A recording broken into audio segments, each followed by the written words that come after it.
Senja memudar di pinggiran kota. Polwan Anya Wijaya dengan seragam rapi namun terlihat sedikit lelah menatap bingung rumah kecil yang tertutup garis polisi. Bau amis samar menusuk hidung bercampur aroma tanah lembab. Kasus yang dilaporkan sebagai bunuh diri itu terasa aneh di matanya. Di ruang otopsi, tubuh seorang gadis muda terbaring kaku. Anya memindai detail kecil, bekas memar di pergelangan tangan, goresan tipis yang tak lazim. Naluri tajamnya berbisik, ada yang tidak sinkron.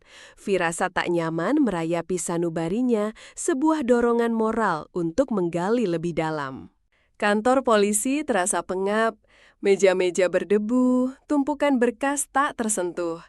Anya menyusun laporannya, mengemukakan kejanggalan yang ia temukan. Tatapan skeptis dari rekan dan atasan menyambutnya, mengisyaratkan ketidaksetujuan, seolah ia mengada-ngada. Kepala unit, seorang pria paruh baya dengan raut lelah, menolak permintaannya untuk investigasi lebih lanjut. Dalihnya klasik, minim bukti, sumber daya terbatas. Frustrasi menusuk Anya. Ia merasakan dinding tak terlihat yang membatasi geraknya, membuatnya sesak. Anya tetap pada pendiriannya. Ia kembali ke TKP, mengamati setiap sudut rumah yang berantakan. Jemarinya menyentuh debu tebal, merasakan tekstur usang. Ia menemukan secari kertas terselip di bawah bantal, sebuah catatan angka-angka yang membingungkan. Malam semakin larut. Anya duduk di meja kerjanya, meneliti catatan itu di bawah cahaya remang. Pikirannya berputar, mencoba merangkai potongan puzzle. Rasa penasaran membanjiri benaknya, memaksanya untuk terus mencari kejelasan di balik misteri ini. Ia mencoba mencari tahu tentang korban, seorang gadis yang hidupnya tampak biasa. Namun, semakin ia menggali, semakin banyak celah yang muncul. Tetangga enggan bicara, tatapan mereka menyimpan ketakutan. Anya merasa ada lapisan lain yang tersembunyi. Anya menghubungi beberapa kenalan di unit lain, mencoba mencari informasi tanpa menarik perhatian. Suara telepon yang dingin, janji-janji kosong, ia merasakan isolasi. Sistem ini seolah memiliki aturan tak tertulis yang melindungi dirinya sendiri. Di tengah keheningan malam, Anya menatap peta kota. Titik-titik yang ia tandai mulai membentuk pola. Frustrasi bercampur amarah, ia merasa kebenaran sedang dimanipulasi, diselimuti oleh kepuasan instansi. Ia tak bisa tinggal diam. Sebuah nama muncul dari catatan itu, Karya Jaya. Anya mencari tahu tentang perusahaan itu, sebuah agen penyalur tenaga kerja. Ia menemukan korban pernah bekerja di sana.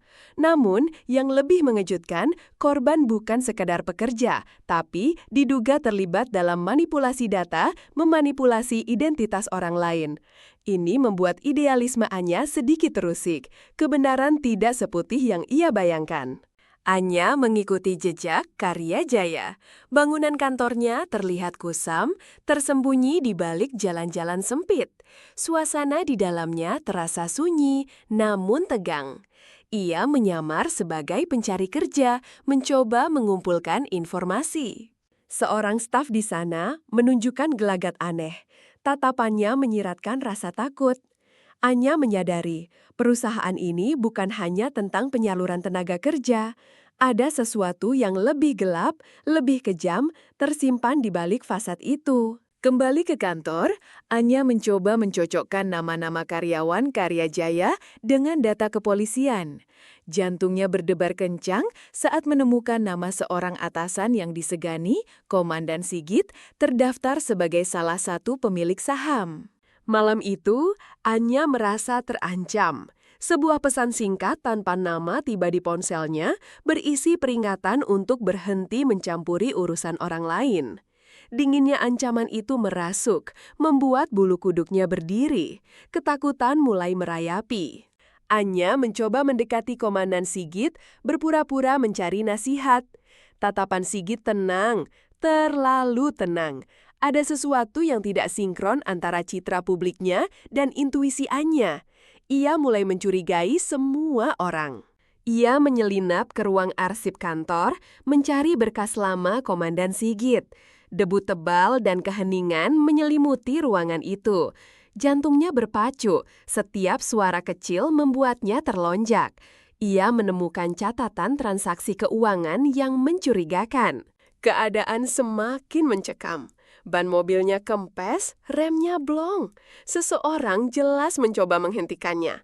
Amarah membakar dalam diri Anya, bercampur dengan kebingungan. Bagaimana sistem ini bisa begitu korup, merusak dari dalam? Anya mulai hidup dalam paranoia. Setiap langkah di kantor, setiap percakapan terasa seperti jebakan. Ia mengamati gerak-gerik rekan kerjanya, mencari tahu siapa yang bisa dipercaya, siapa yang terlibat dalam konspirasi ini. Ia menyadari bahwa kasus ini bukan hanya tentang kematian seorang gadis, tetapi tentang jaringan perdagangan manusia yang dilindungi.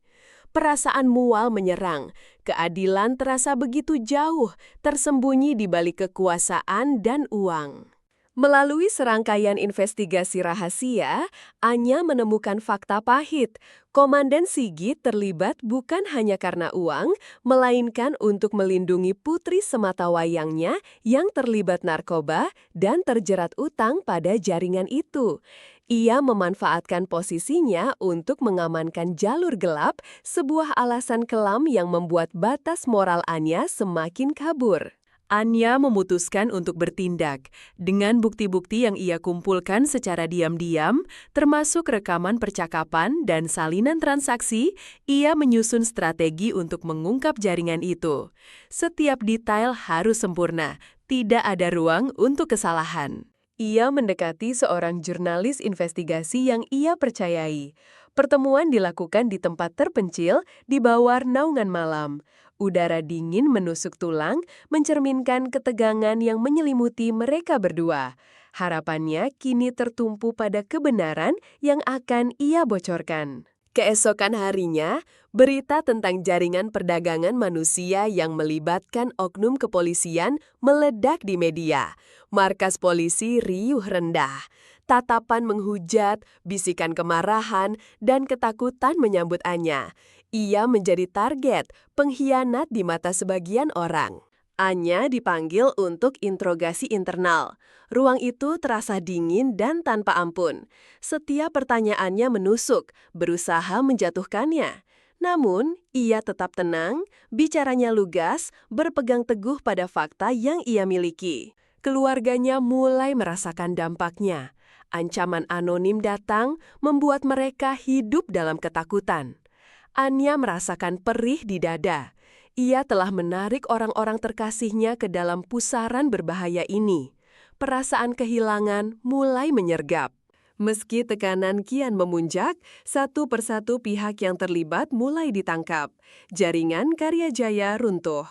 Komandan Sigit ditahan dengan wajah kuyu penuh penyesalan. Kemenangan pahit terasa seperti duri di tenggorokan. Namun, tidak semua gembong besar berhasil dijerat.